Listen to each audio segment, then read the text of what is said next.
வணக்கம் நேயர்களே, நீங்க கேட்டுக்கொண்டிருப்பது கமெண்ட்ரி 365.2. இன்னைக்கு வெள்ளிக்கிழமை. அதனால நம்ம சேனலோட ஸ்பெஷலான நிகழ்ச்சிய தொடங்குவோமா? ஃப்ரைடே காமிக்ஸ் வித் உங்க கமெண்ட்ரி 365.2 அண்ட் நம்ம இன்னைக்கு பார்க்க போறது absolute Batman Arkham special. But எப்பயும் போல ப்ரீவியஸ் இஷ்யூவோட சின்னதா ஒரு ரீகேப் பாத்துறோம் அப்படின்னு நான் சொல்லுவேன் நீங்க நினைக்கலாம். ஆனா இந்த காமிக்கு ரீகேப்லாம் கிடையாதுங்க. ஏன்னா இது ஒன் ஷாட் காமிக். ஒன் ஷாட்னா என்னன்னு கேட்டீங்கன்னா இந்த அப்சல்யூட் பேட்மேன் ஆர்கம் ஸ்பெஷல்ங்கிற டைட்டில்ல இதுக்கப்புறம் எந்த காமிக்கும் வரப்போறது கிடையாது. ஜஸ்ட் இந்த டைட்டில்ல ஒரே காமிக், அது இந்த காமிக் மட்டும் தான். சோ அதனால தான் இதை ஒன் ஷாட் காமிக்னு சொல்லுவாங்க. ஆனா இருந்தாலும் இந்த காமிக்கு நீங்க ஒரு ரீகேப் பார்க்கலாம். ஆனா அதை என்னால இந்த 1 மினிட் குள்ள இங்க சொல்ல முடியாது. ஏன்னா நீங்க பார்க்க வேண்டியது அப்சல்யூட் பேட்மேன் இஷ்யூ நம்பர் 15. அது நம்ம சேனல்லே இருக்குது. பார்க்கணும்னு நினைச்சா பாத்துக்கோங்க. ஏன்னா அதுல நம்ம தலைவன் அப்சல்யூட் ஜோக்கரோட ஆரிஜினை தான் நம்ம மொத்தமா பார்த்திருப்போம். அண்ட் இந்த ஆர்கம் ஸ்பெஷல்ல நம்ம அப்சல்யூட் ஜோக்கரை பத்தி இன்னும் ரொம்ப டீடைலா தெரிஞ்சுக்க போறோம். சோ தொடங்குவோமா? ஓப்பனிங்க நம்ம அப்சல்யூட் ஜோக்கரோட ஆர்கம் 1800ல ஆர்கம் அசைலம்னு சொல்லக்கூடிய ஒரு ஹாஸ்பிட்டலா இருந்ததுல அந்த டைம் பீரியட் தான் காட்டுறாங்க. அண்ட் அப்ப பேக்ரவுண்ட்ல நரேஷனா இது டாக்டர் அமாண்டஸ் ஆர்கமோட எழுத்துக்கள். இந்த குறிப்பு என்னோட பேரை கொண்ட அந்த பிரபலமற்ற இடத்தோடது, ஆர்கம் அசேலம். ஆனா இந்த புத்தகத்துல என்னோட வாக்கு மூலமா வேற சில விஷயங்களும் இருக்கு. அதாவது என்னோட கல்லறைக்கு எடுத்துட்டு போற சில ரகசியங்கள் இருக்கு. இந்த உலகத்தின் மீது நான் ஏவி விட்ட ஒரு பயங்கரமான தீமையை பற்றின ஒரு எச்சரிக்கையும் இருக்கு. மேலும் இதை வாசிக்கிற நீங்க தாமதம் ஆகிறதுக்கு முன்னாடி நிறுத்துங்கன்னு உங்ககிட்ட கேட்கிற ஒரு வேண்டுகோளாவும் இருக்கு. அப்படின்னு டாக்டர் அமாண்டஸ் சொல்ல நம்ம அப்படியே 1945க்கு தான் வரும். அண்ட் இவ்வளவு நேரம் நம்ம பார்த்துட்டு இருந்த எல்லா ஃப்ரேம்ஸுமே டாக்டர் அமாண்டஸ் இந்த இடத்துல போட்டோ ஃப்ரேமா பார்த்துட்டு பாரு. அண்ட் அப்போ குட் மார்னிங் டாக்டர் ஆர்கம். நான் ரொம்ப சீக்கிரமா வந்துட்டேனா? இல்ல பரவாயில்ல, நம்ம எவ்வளவு சீக்கிரமா இதை முடிக்கிறோமோ அவ்வளவு நல்லது. அப்போ நீங்க இதை பத்தி கொஞ்சம் கூட யோசிக்கல இல்ல? இல்ல இதான் சரியான நேரம். அண்ட் ஒப்பந்தத்தை முடிக்கிறது நான் அவ்வளவு உறுதியா இருக்குன்ட்டு எனக்கு நல்லாவே தெரியும். அண்ட் இப்ப எனக்கு கொஞ்சம் நீங்க பின்தொடர்ந்து வந்தீங்கன்னா இந்த இடத்த நான் உங்களுக்கு சுத்தி காட்டுறேன். என்ன மன்னிச்சிடுங்க, இதை என்னால கவனிக்காம இருக்க முடியல. இந்த பொண்ணு உங்களுக்கு ஆட்சேபணம் இல்லைன்னா இவங்க யாருன்னு நான் கேட்கலாமா? அவங்கதான் என்னோட அம்மா. அண்ட் ஒரு வழியில சொல்ல போனா இந்த இடத்தோட ஆரம்பமே அவங்கதான். அப்படின்னு டாக்டர் அமாண்டா சொல்லும் போது நம்ம அப்படியே பிளாஷ்பேக் குள்ள தான் போறோம். என்னோட அப்பா யூனியனுக்காக சண்டை போடுறவரு. எனக்கு நினைவுல இருக்கிறதெல்லாம் அவர் திரும்ப வருவாருன்ட்டு என்னோட அம்மா வீட்டு ஜன்னலுக்கு எதிர்க்கவே நின்னு காத்துட்டு இருப்பாங்க. லீ ஆப்பமேட்டிக்ஸ் கோர்ட் ஹவுஸ்ல சரண்டர் ஆயிட்டான். அதனால என்னோட அப்பாவோட சண்டை முடிஞ்சு ரொம்ப நாள் ஆச்சு. ஆனா அவருக்காக காத்திருந்து எங்க அம்மா பயங்கரமா பாதிக்கப்பட்டாங்க. அண்ட் அதனால நானும் பாதிக்கப்பட்டேன். ஆனா அந்த இரவு ரொம்ப வித்தியாசமா இருந்தது. ஏன்னா அந்த இரவோட இரட்டு நிழல்ல ஒரு யூனியன் சோல்ஜர் எங்க வீட்டோட பாதையை நோக்கி நடந்து வந்தாரு. அது அவர்தான். அவ்வளவு நாளுக்கு அப்புறம் எங்க அம்மா அப்போதான் ரொம்ப சந்தோஷமா இருந்தாங்க. ஏன்னா அப்பா வீட்டுக்கு வந்துட்டாரு. அப்படிதான் நாங்க நினைச்சோம். ஆனா கதவுக்கு எதிர்க்க வந்த சோல்ஜரை பார்த்ததுக்கு அப்புறம் தான் எங்களுக்கு தெரிய வந்தது அது என்னோட அப்பா கிடையாதுன்னு. அண்ட் அவர் எங்க அம்மா கிட்ட கொடுத்த அந்த கடிதம் மட்டுமே அவர் சொல்ல வந்த எல்லாத்தையுமே புரிய வச்சுது. ஆமா, அதை செஞ்சுது.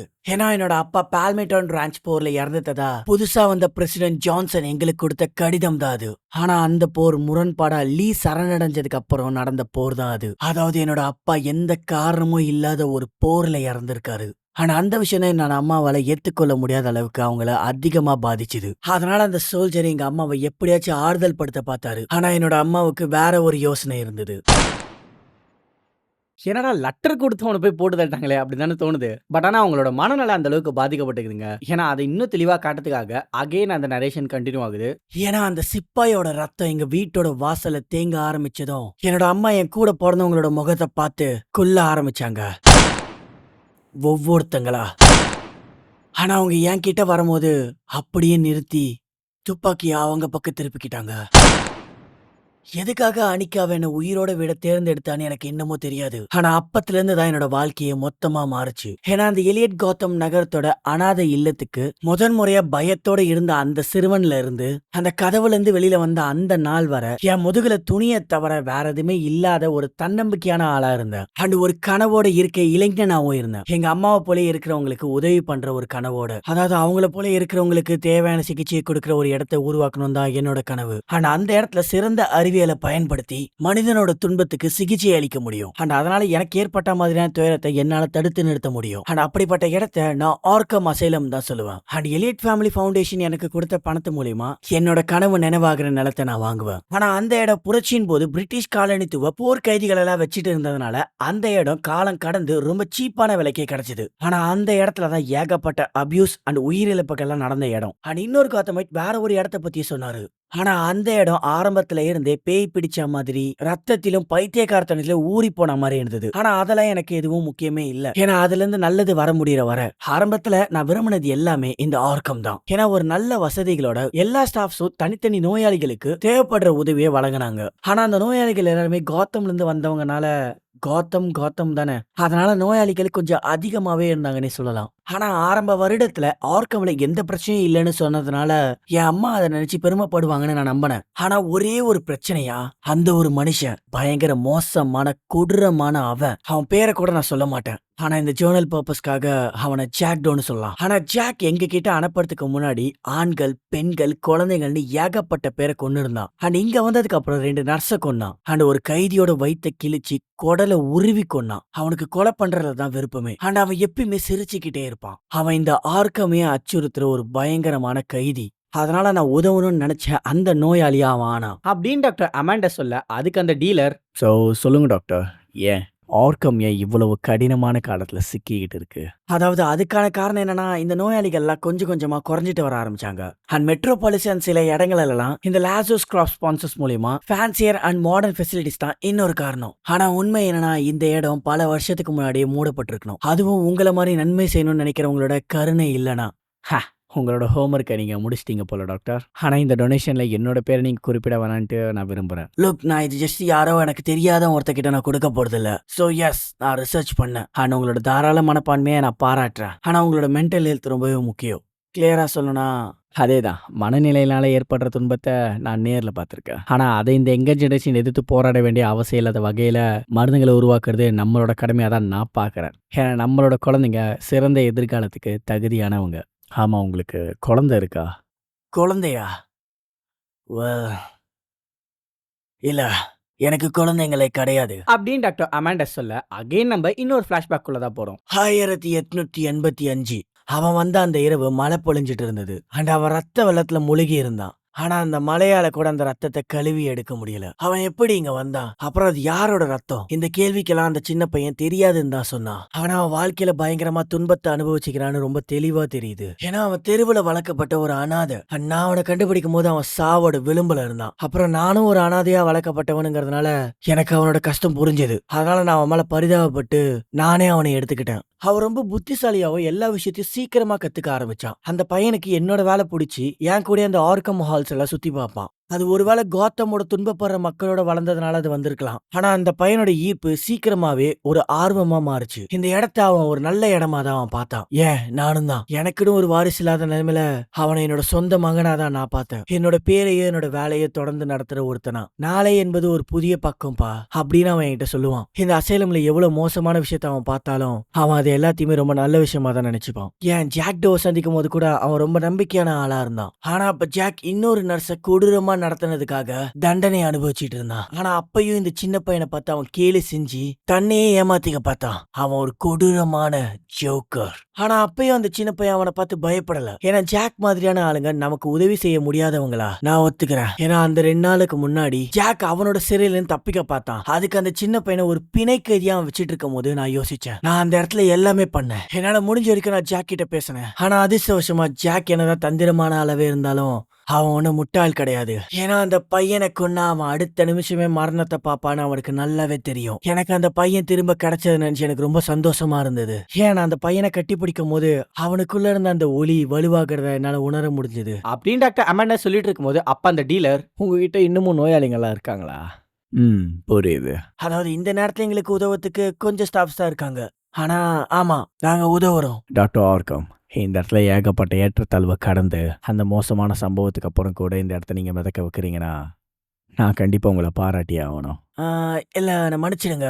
நீங்க எதை பத்தி பேசுறீங்கன்னு எனக்கு கண்டிப்பா உங்களுக்கு தெரியும் டாக்டர். ஏன்னா நீங்க எப்படி என்ன பத்தின ஹோம்ஒர்க்கை முடிச்சிங்களோ அதே மாதிரி நானும் உங்களை பத்தியோ உங்களோட ஃபெசிலிட்டிஸ் பத்தியோ மொத்தமா பார்த்துட்டு தான் வந்திருக்கேன். ஸோ ப்ளீஸ் டாக்டர், என்னோட அறிவை நீங்க அவமதிக்காம இந்த இன்ஸ்டிடியூஷனோட பேர் ஏன் பாதிக்கப்பட்டதுன்னு உண்மையை சொல்லுங்க. அதாவது அந்த பிரேக் அவுட்டை பத்தி சொல்லுங்களா? அப்படின்னு அந்த டீலர் ஏதோ ஒரு பிரேக் அவுட்டை பத்தி கேட்க அப்படியே நம்ம இன்னொரு பிளாஷ்பேக் உள்ளதான் போறோம். 1886 அப்ப நடந்தது எல்லாமே ஒரு மோசமான கவனக்குறைவால நடந்தது. நான் நான் அந்த முட்டா பையனை நிறைய வாட்டி எச்சரிச்சிருக்கேன். ஒவ்வொரு வாட்டியும் என்ன நடந்தாலும் கைதிங்க கிட்ட மட்டும் நெருங்க கூடாதுன்ட்டு. ஆனா அப்படி போனதுனால அவனோட சாவியை எடுத்துட்டு அவனோட கழுத்தை இந்த காதுல இருந்து இந்த காது வரைக்கும் ஒரு ஷார்ப்பான டூத் பிரஷ் மூலியமா கிழிச்சு எடுத்திருந்தாங்க. அண்ட் அவன் தான் முதல்ல வெளியில வந்திருக்கான். அண்ட் அவனை போலயே இருக்க மத்த கைதிகளையும் அவன் ரிலீஸ் பண்ணி ஃப்ரண்ட் டோர்ல இருக்கிற காட்ஸை எதிர்க்க வேணான்ட்டு கீழே இருக்கிற ஃபர்னேஸ் ரூம்குள்ள போலான்னு முடிவெடுத்திருக்காங்க. அண்ட் உள்ள போனதுக்கு அப்புறம் என்னவா இருந்தாலும் அவங்க அந்த இரவு ஃபுல்லா அமைதியா இருந்து அந்த ஃபர்னேஸ்க்கு பின்னாடி ஒரு சுரங்க பாதையை தோண்டி இருக்காங்க. ஸோ ஜஸ்ட் லைக் தட் அவங்க எல்லாருமே காணும். அண்ட் அடுத்த நாள் முடிச்சதுக்கு அப்புறமும் ஒரு கெட்ட கனவு போல ஜாக் செஞ்ச எல்லாத்தையுமே நான் பார்த்தேன். அண்ட் அப்பா அவனோட சிரிப்பு சத்தம் எனக்கு கேட்டது. அவனுக்கு இந்த உலகத்தை மொத்தமா எரிக்கிறதுல தான் விருப்பம். ஆனா அப்பதான் எனக்கு ஒரு விஷயம் புரிய வந்து என்னோட இதயம் நின்னுச்சு. ஏன்னா எனக்கு தெரியும், எனக்கு ஜாக்க பத்தி நல்லாவே தெரியும். அதாவது அவன் அங்கிருந்து தப்பிக்கிறதுக்கு முன்னாடி அவன் யாரை டார்கெட் பண்ணிப்பான்னு எனக்கு தெரியும். எனக்கு தெரியும் என்னோட மகனை நான் மொத்தமா இழந்துட்டேன். நாளை என்பது ஒரு புதிய பக்கம் அப்படின்னு அவன் என்கிட்ட சொன்னதான் என் நினைவுல வந்துகிட்டே இருந்தது. ஆனா அவனோட கதை அதோட முடிஞ்சிடுச்சு. அதனால அப்ப நடந்த அந்த பிரேக் அவுட்க்கும் அதுக்கப்புறம் நடந்த எல்லா விஷயத்துக்கும் நான் என்ன மன்னிக்கவே மாட்டேன். ஆனா அதை எப்படியாச்சும் சமாளிக்கிறதுக்காக இந்த பழைய ஸ்டோர் ரூமை என்னோட அவமான பதிவா மாத்தினேன் அப்படின்னு அந்த டீலர் கிட்ட அவர் மாத்தின அந்த ஸ்டோர் ரூமை காட்டுறாரு. மக்களோட பயத்தை தடுக்கிறதுக்காக இந்த பிரேக் டவுனை பத்தின விஷயம் பேப்பர்ல மறைக்கப்பட்டுச்சு. அண்ட் ஜாக்கோட பராமரிப்புல இந்த எல்லா நோயாளிகளும் குற்றத்தை நோக்கி திரும்ப ஆரம்பிச்சாங்க. கொலை கொள்ளை எல்லாமே நடந்தது. ஆனா கடைசியா அவங்க எல்லாருமே மறுபடியும் இந்த இடத்துக்கே தான் வந்தாங்க. ஆனா அவனை தவிர, அதாவது நான் ஜாக்குன்னு சொல்ற அவனை தவிர மத்த எல்லாருமே திரும்ப வந்தாங்க.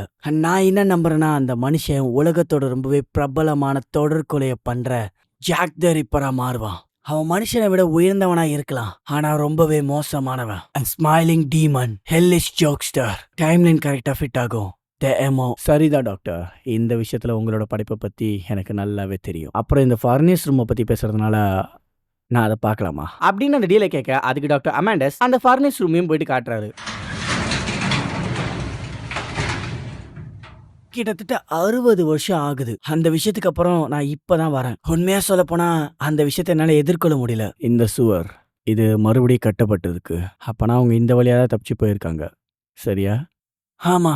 அப்போ எதுக்காக இந்த சுவரம் மறுபடியும் கட்டப்பட்டிருக்கு அப்படின்னு அந்த டீலர் இன்னொரு கட்டப்பட்ட செவுத்தை பத்தி கேட்க, அதுக்கு டாக்டர் அமாண்டஸ், நான் முன்னாடியே சொன்னது போல இந்த இடத்துக்கு நான் ரொம்ப வருஷமா வரல, அதனால நான் இத சரியா கவனிக்கல.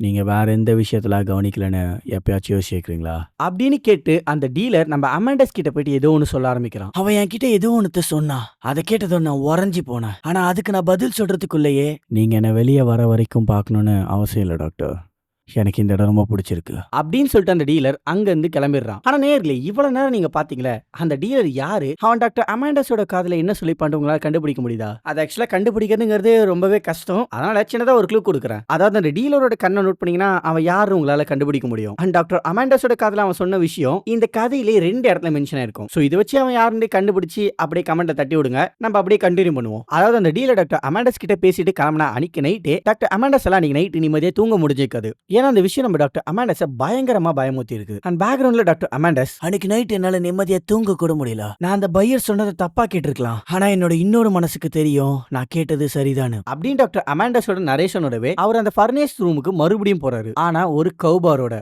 தென் அந்த டீலர் சொன்ன இன்னொரு செவத்தை அவர் கொஞ்சம் கொஞ்சமா உடைக்க ஆரம்பிக்கிறாரு.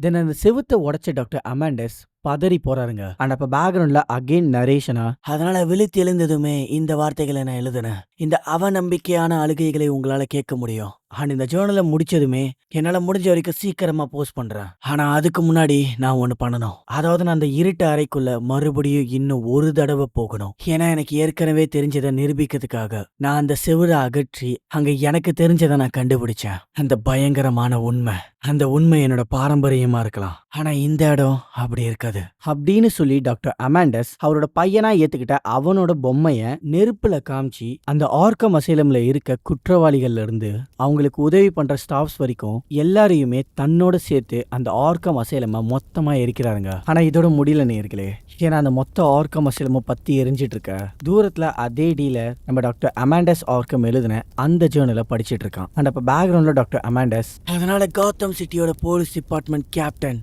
ஃபிளாஷ் இந்த ஜேர்னலை உங்ககிட்ட நான் அனுப்புறேன். அண்ட் அவனை தடுக்கிறதுக்கான சரியான நேரத்தை இது உங்ககிட்ட கிடைக்கும்னு நான் நம்புறேன். ஏன்னா அந்த இருட்டுல சிரிக்கிற அந்த மனுஷன் ஜாக்டோ இல்ல, அது அவன். அந்த பையன், அதாவது என்னோட மகன்னு சொன்ன அந்த பையன் அப்படின்னு ஆர்கம்னு போட்டு தலைவன் ஆப்சல்யூட் ஜோக்கரை காட்டுறாங்கங்க. பட் வெயிட் இன்னும் நரேஷன் முடியல, கண்டினியூ பண்ணுவோம். அதாவது ஒரு காலத்துல இந்த இடத்துல இருக்கிற நோயாளிகளை குணப்படுத்துற மாதிரி நடிச்ச அந்த பையன் அந்த மாதிரிலாம் எதுவுமே பண்ணல. அந்த செவருக்கு பின்னாடி நான் கண்டுபிடிச்சது ஜாக்டோவோட பாடி, அந்த சின்ன பையனோடது கிடையாது.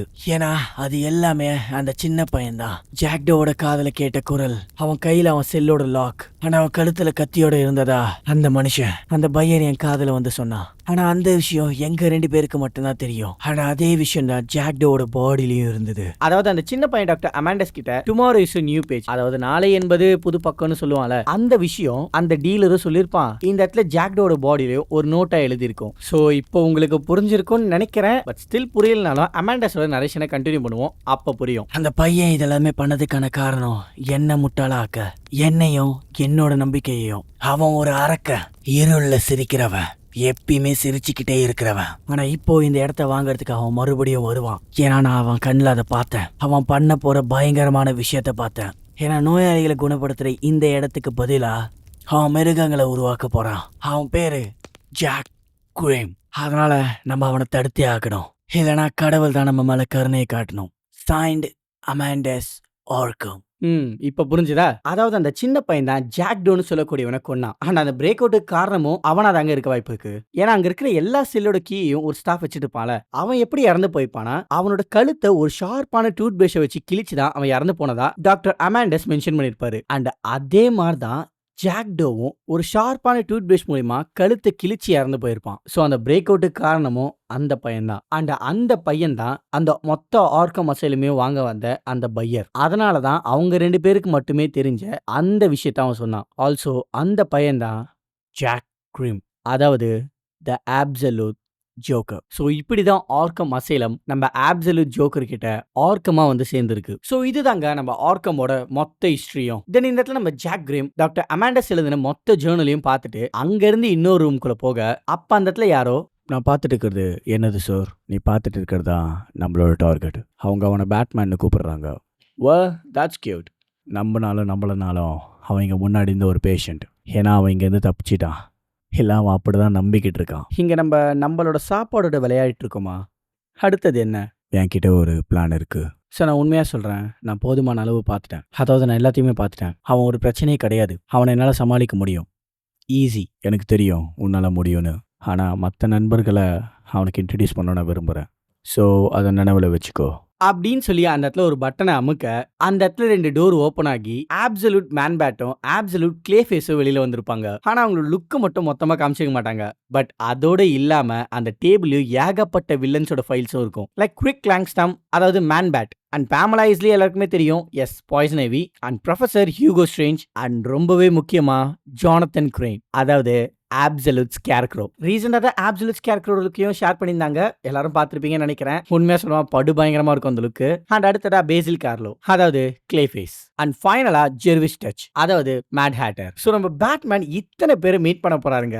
உண்மையா சொல்ல போனா பேட்மேன் நினைச்சு எனக்கு ரொம்ப வருத்தமா தான் இருக்கு. ஏன்னா இது அப்சல்யூட் யூனிவர்ஸ்ல அதாங்க. ஆனா இவங்க எல்லாருமே ஃபேஸ் பண்ணதுக்கு அப்புறம் தான் நம்ம பேட்மேன் இன்னொருத்தர் மீட் பண்ண போறாரு. அது யாரான்னு கேட்டீங்கன்னா அதுக்கு நம்ம விட்ட இடத்துல இருந்து கண்டினியூ பண்ணாதான் தெரியும். அதாவது இந்த விஷயத்த பார்த்த அந்த இன்னொருத்தன், இது எதுவுமே அவசியமே இல்லை, கவலைப்படாத, உனக்கான வாய்ப்பு கூடிய சீக்கிரத்துல கண்டிப்பா கிடைக்கும். என்னோட டெத் ஸ்ட்ரோக்.